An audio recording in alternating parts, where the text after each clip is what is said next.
Okay, now that's on. Now we're setting up. Yes. Right. Okay. We invite you all into our behind the scenes of our podcast.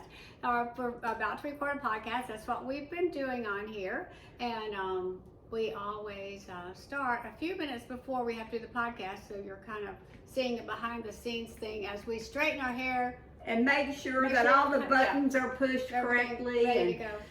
The sound wave is on the laptop. Oh, I'm going to need my words to come out. On the laptop. The sound wave's on the laptop. There's a lot of technical things that are way beyond our ability. But somehow we've managed to figure it out. So anyway, if you're tuning in today, you have found Rocking It Grand on our YouTube. We do want to show you that we have a book coming out, and we're so super excited about that. Comes out in November. It's called Rocking It Grand, which is the same name as our lifestyle site called rockingitgrand.com. And can we tell you, I'm going to jump in here and ask you, that's what I'm going to do, if you would pre-order it. It's kind of an icky thing. We don't like to say that, but it is important. To pre-order a book gives the publisher an idea of how it's going to sell and how many they should print, and tells Amazon how many to have on stock. It does really good things like that. So if you have an intention of, well, I'm going to order that book. I may get it for Christmas. I may get it for my aunt and my grandmother friend. And well, if you would go ahead and do it now, we would really appreciate it. Yes, we would love that. In fact, it would be awesome. Thank you. Okay, we're well into, if you're listening to this in kind of a timely manner, we're well into September. So your kids and grandkids have started back to school and life is moving on. And so we're excited about that for you and with your children and however you go about that. A little hint that I do with my grandkids is I try to send them little text messages that just say, have a great day, thinking about you today, praying about you in your school day. And that just kind of sends them off on the way to school. They won't have their phones during school, but on the way to school, I try to remember that like about 7:15. Send them a scripture or something like that, and I'm sure Shellie does something. I do the same, and if your grands are younger and they don't have cell phones on their hip, then you can tell their mom, you can send a message to their mom, and she can read it to them on the way to school or play it over the phone, over the audio on the car. There's all kind of tricks like that. But just any way that you can engage with them and let them know that their grandma loves them and she is praying for them as they start the day or the week. Absolutely. We just wanted to give you that little hint. We're going to start our podcast now, so we'll actually kind of start over because this is how our podcast starts. And so we invite you to listen in. Okay. Here we go. All the buttons are pushed and we're ready to go. Yeah. You're up. Hey everybody out there in the podcast world, you've just found Rocking It Grand. I'm Chris Howard and I'm here with my good friend Shellie Tomlinson, and today we have a really interesting topic. I'm super excited about it because we kind of live in this world, especially at our ages, of the use it or lose it phenomenon that happens. My sister, bless her little sweetheart, over 4 months ago, broke her back at church when she slipped and fell, and then she broke her wrist. Long recovery. So now we're through all that, or she is, bless her heart, and out of the cast and whatnot. Hey, that was two bless her hearts within 30 seconds. There are your southern bona fides. There are your bona fides up there. Okay, I'm going to say it one more time, bless her heart. She is now in physical therapy because when you don't use something, a muscle of any sort, you do. And so she's really struggling with that. And today as I put on this sleeveless shirt and thought, okay, I don't know that I've been using these muscles enough to wear a sleeveless shirt. But anyway, we all understand this concept of not using something, and Shellie has been telling me about a book that she's been reading, and it just sounds so interesting to me because I think not just on the physical side of us, if we don't use our mental side, we don't use our brain, we will lose that as well, and none of us want that. None of us want that, and it's why I'm so big on this book. It is called Limitless by Jim Kwik. And I have kind of turned into this promoter of this book. I've talked to everyone that will listen, but it's because it has such good information in it. We could have stopped and tried to get Jim Kwik on the podcast. Yeah. We didn't even do that. Maybe I just said, said, hey, Chrys, I want to bring this information to our audience because this is not a news flash. If you are a grandma with us, then you are aging and your brain needs to be used in order to be effective. And this book, when I saw it, I thought, okay, I'm going to pick this up. I had my own reasons, and we're going to get into that in just a little bit for how I wanted to use the information that was in the book. But when I began reading it and understanding all the potential that is right here between our ears that we don't use because we cheat. So I want to start out talking to you about that a little bit, Chrys. Ooh, that's a thought. Yeah. We cheat. That's a heavy thought. It's right a there. heavy thought right there. We cheat our brains. Yeah. So you're familiar with the concept of cheating your muscles. Say, for instance, you don't want to get up and go to the kitchen and get something else, and someone's headed that way, and you ask them to get it, or you don't want to use your legs and your gluteus maximus to lower yourself into a chair, which would use your legs. Right. So instead, you just fall. Right. Into the recliner. All these things take a toll on our muscles if we don't use them. Let me throw one in here. Okay. I have for years said I won't use my electric can opener because I didn't even know that. Mine, I don't use one either. No, because I wanna want to turn use it. the muscles that it takes That to is so turn cool. it. I didn't even know you did that. Yeah, Okay, so we this, both do that, but those are those things, and we do cheat things. I mean, not everyone every does. day. I mean, we do. So we're not saying don't use your electric can opener,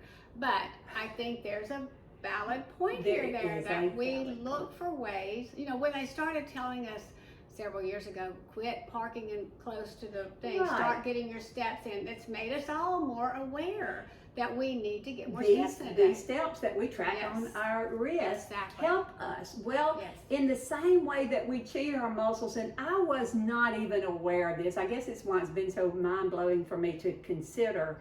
We do that with our brains. Yeah. So, for instance, many times you just pull your phone out and look at Google for something you already know, but you don't really want to think about it. That's right. And so let's say you're writing something and you need a synonym for a word, or you want a definition, or you're asking someone, when did this happen? Or, now you're stepping on toes. Then what you do is we go, oh, Google. Yes, oh, Google. Well, every time we go, oh, Google, we cheat our brain out of having to come up with that information. Well, actually, that is there. Look, I read this the other day, and this is kind of a scary thought, that Google has taken away family conversations because you really never have to discuss anything anymore. You can find out the answer. Now, my husband, who loves a good catalog and loves a good book on facts and things like that. Oh, he loves it because, and he's not a big conversationalist. Oh, it's done. No problem. I can find it right here. We'll start a conversation at the dinner table, and he's the first to say, somebody Google that. Yeah. But I see, it's everywhere. Yes, it's Google everywhere. that. And many times, Chrys, we'll Google what we know is the point. Like, for instance, we'll try to think of a date in history, a certain war, and we really don't want to tax our brain to think about it. And so we just ask someone else what that is. Or we might be talking to our spouse and telling them a story and saying, then we went to that restaurant, and if that name does not immediately come to mind, we would prefer to ask someone else what was the name of that restaurant, rather than give our brain the opportunity to kind of go through the Rolodex and come up with it. So good. So what scientists have found out, and this is huge to me, in the area of neuroplasticity, which is the brain's ability to change over time, they are finding out that intelligence is not fixed and your memory is not fixed. We used to think you either had a good memory. How many times have you heard someone say, oh, they have a really good memory? Yeah. Or they either have a good memory. They say, I don't have a good memory. Oh, okay. Well, you're excused that's because what you don't have a good memory. I say that. I say I have a terrible memory, which is bad when you're a writer because you can't remember things. So I need to quit saying I don't know how many times I've said I'm bad at names. Yeah. I have said I'm really good with faces, but I'm not so good with names. Well, that's because I thought that was kind of like a fixed deal. That was Right. a trait. It's not a trait. I It love is that. a fact of your memory, and what you can retain and what you can't can always grow. Well, when you think about that we're made in God's image, it begins to make a lot of sense. Yes, it This does. brain that He Yeah. put in Yeah. us, they are discovering, is actually limitless in Wow. what you can retain. Wow. So what we want to do is just to challenge ourselves to put it in, to challenge ourselves to keep growing and keep learning, which is another kind of soapbox thing with you and I. We're always talking about growing, Right. but really I want to challenge our community now to think about that mentally, to continue growing. I'm reading ahead at your backstory that you wrote about him, and his last name is Kwik, but it's Kwik. Isn't that cute that his last name is Kwik? Kwik. Yeah. But he actually grew up with a learning disability as a result of a brain injury, and so that made school very difficult for him. And my background is difficult. education. I taught kids with learning differences, I called it, for over 10 years. And so I worked with kids. He actually overheard a teacher calling him the boy with a broken brain. I knew as a teacher that would kill you. That just crushed me. Crushed to read me as that. well. Yes. And that ingrained in him the idea Right. that he couldn't learn, Chris. Right. He That's thought he couldn't learn. So sad. Which are so many of the children that I taught came to me with that feeling that they couldn't learn because they had already struggled through 6 or 7 years of not getting it at school. Right. You know, So they I thought don't this get is it. who I am. And so that means I'm not very smart. Right. That's- Well, Jim Kwik Yeah. thought this. He thought, Wow. I can't learn. He was actually a young college student before he realized, he kind of had an epiphany that it wasn't the fact that he could not learn. He didn't know how to learn. Yeah. You know, you teach kids like, you Right. need to learn this, you need to learn this, and no one had told him how to learn. And he set out to learn brain hacks, if you will, tricks, about how to retain information.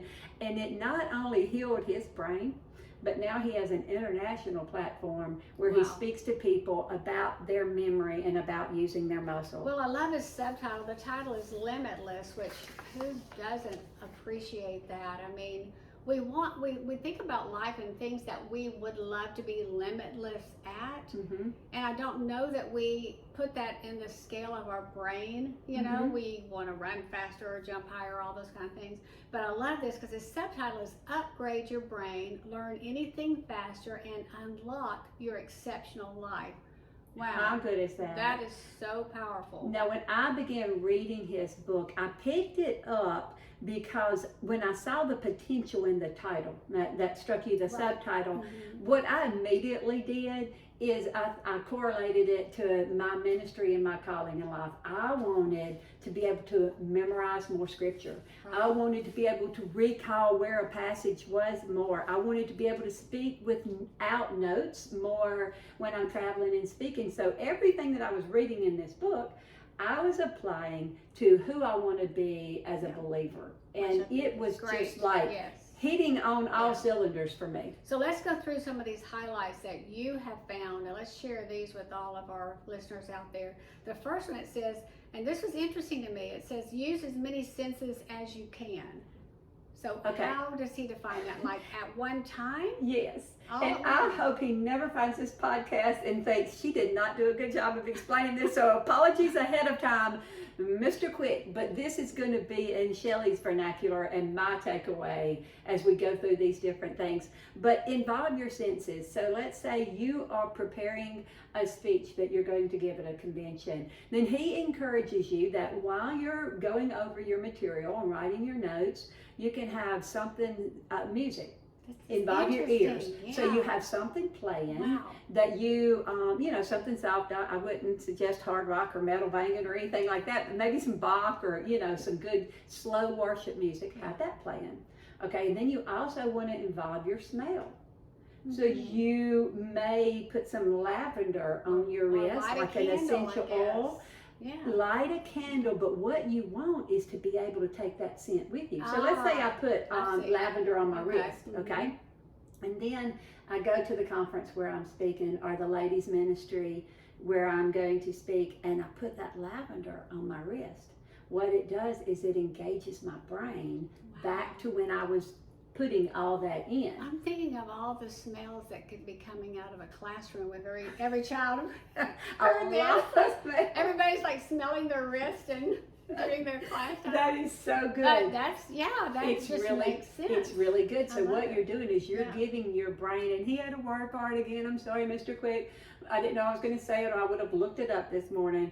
But there is a word for the different, I'm going to say hooks that you can give your brain. Okay, your hearing, your smell, maybe even your taste. Let's say that you're driving to the grocery store and you think, I need lemons, and they're not on my list, and you don't want to pick up your phone and type it out, or voice note your phone. And so you, in your brain, you think of the taste of lemon. You think of your grocery list, and you kind of recreate what that taste of lemon is. Yes. Now you're at the grocery store, and you've gone through your physical list, and you're like, what else was that? And you can go back to that moment in the car, and your brain will help you go lemon. Pull it up. I love that. All right, number 2, it's called Pomodora Technique. Am I saying that right? I have no idea. Or apologizing again.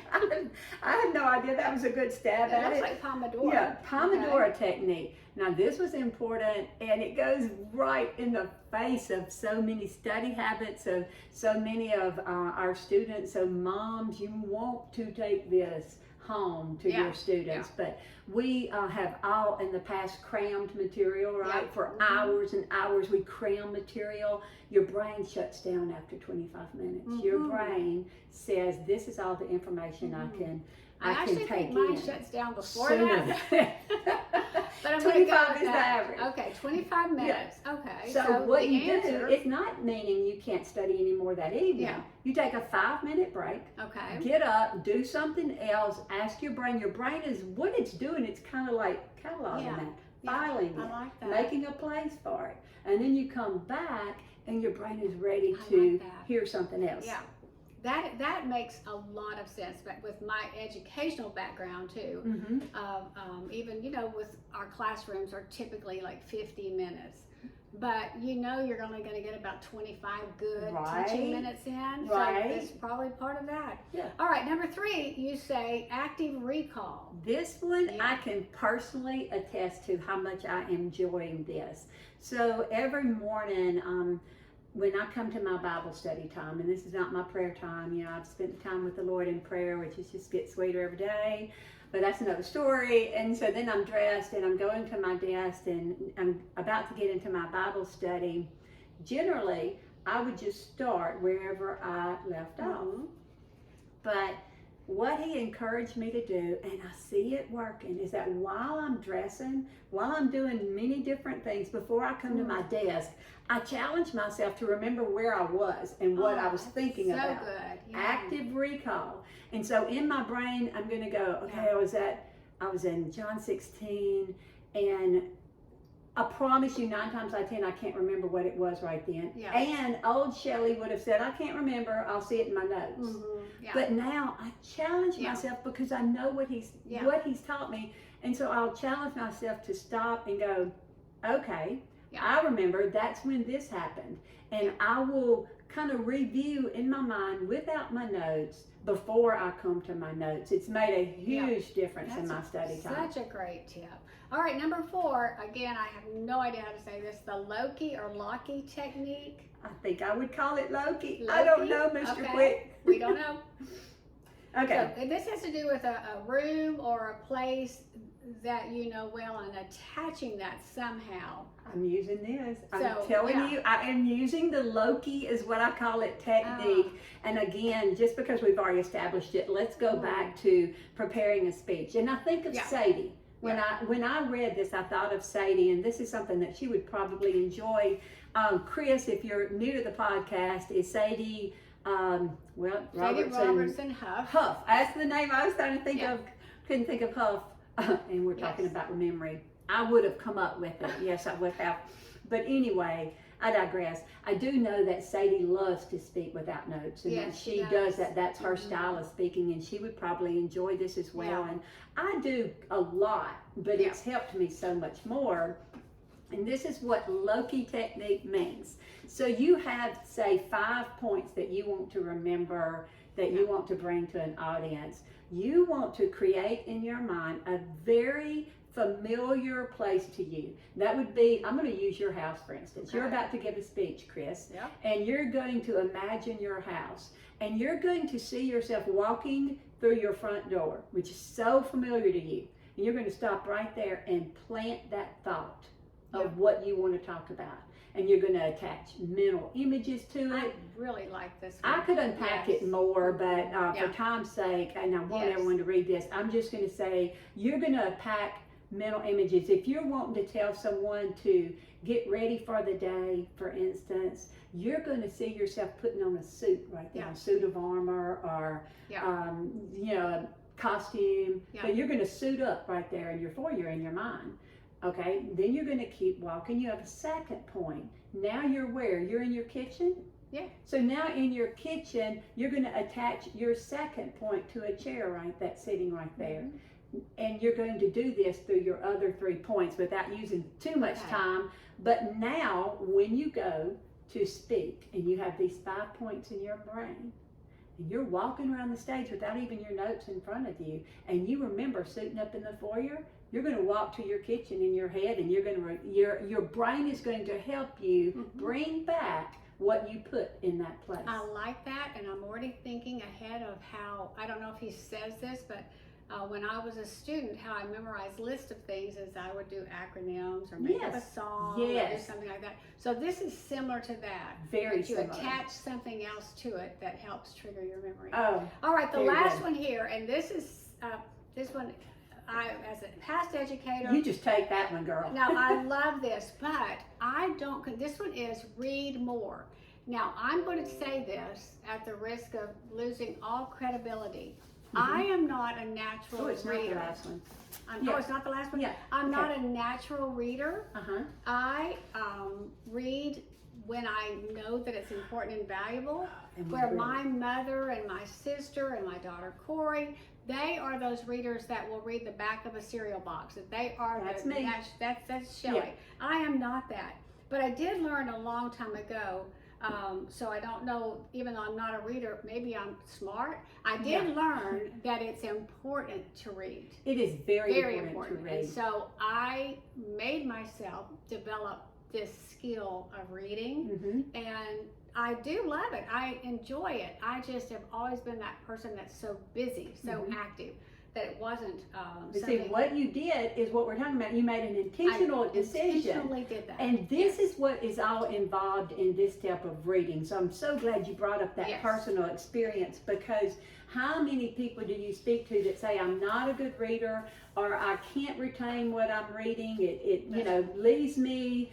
Are you looking for more? Looking for my last page. I've got them right here. I'll give them to you. There's your last page. There we go. So you've got more tips that are going to help you in just a minute. But what I want to say is, if you are saying, but I'm not a good reader, you can be. Right. And this is part of the important conversation that we're having. If you say you can't retain, I got into this very conversation, and then we'll talk about the tips with a family member just a couple weeks ago. We were talking about the book, and she said, but I can't retain. I said, I was so ready to speak to that, because I was able to encourage her and let her know that, you know, what most of the time is happening when someone says they can't retain, they're actually boring their brain. They're smarter than they think they are. And if you're taking in information and your brain is not capturing that information, 9 times out of 10, you're boring your brain. And there is a trick for that. And it is to make yourself read faster. Because if you make yourself read faster, your brain says, I got to pay attention. What's going on here? And it begins to hold on to that. And so he says, read at the pace you normally would, and then make yourself read faster and watch it how much more you retain. That is very, very interesting. All right, so you've got a couple more tips. But let's get to that self-vocalization. I know I've got a lot, but this is important. I want to get this one out before we close with memory training.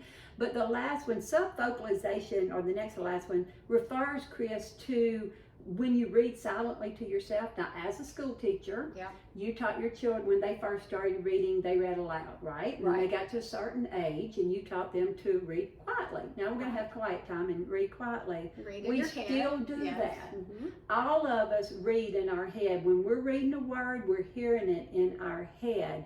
So to help yourself stop doing that, he tells you that age-old trick of putting your finger on the word and not letting your brain say it in your head, just going through it and not letting your brain vocalize that word requires you, A, to read faster, which is going to engage your brain more, and then it's also going to help you to speed read. Yeah. And you will retain more information. Now, I've had this discussion in our family about which one of you reads word for word and which one of you reads by looking at words. I'm a look at words and don't read word for word. And you can train yourself. That's what's cool. You can train yourself. Interesting. Yes. Not to do that, because when you look for word, and this just exploded in my mind because I have all kind of family members all across the gamut, like you're talking about, that we've had this conversation with, and they're like, "But Shellie, you speed read," which I confess I do.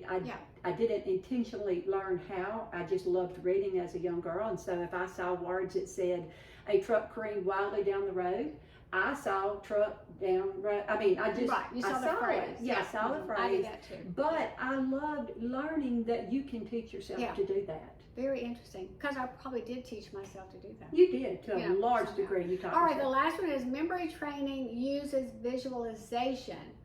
So that's exactly, I guess, the same kind of thing of going the through Loki a room. Technique, very similar, yes. but it's highly image laden. So when you want to tell yourself a whole story, using the different things you want to remember, and then you can remember where our brains are wired for story. Again, that reminds me of Christ Jesus. I mean, he taught one story and he trained us to love story. And so when we use story, we can remember things. So put your shopping list in a story form and just try it out next time. You know what? I am just going to try it. I'm not going to write it in my phone. Yeah, just try it in your I head. think I'll write it in my phone so then I can check it later. Oh, you can engage more senses. I'll write it in my phone, And then when I get to the store, I won't pull it out and I'll just do a test and test myself. Test yourself and get back to me. Yeah. Yes, that is so interesting. All right, yes, I love that. Great podcast today about a book called Limitless, written by a man named Jim Kwik, Kwik. We'll put that in the show Check it notes. out. Yeah, we'll put that in the notes. Check it out, and we hope you have a great day. Anything else? That's it. I mean, I read another book called Moonwalking with Einstein after this book, but that's another podcast. Okay, we'll just do it again later. Have a great week. Bye. Okay, who's got this? Me? You've got that.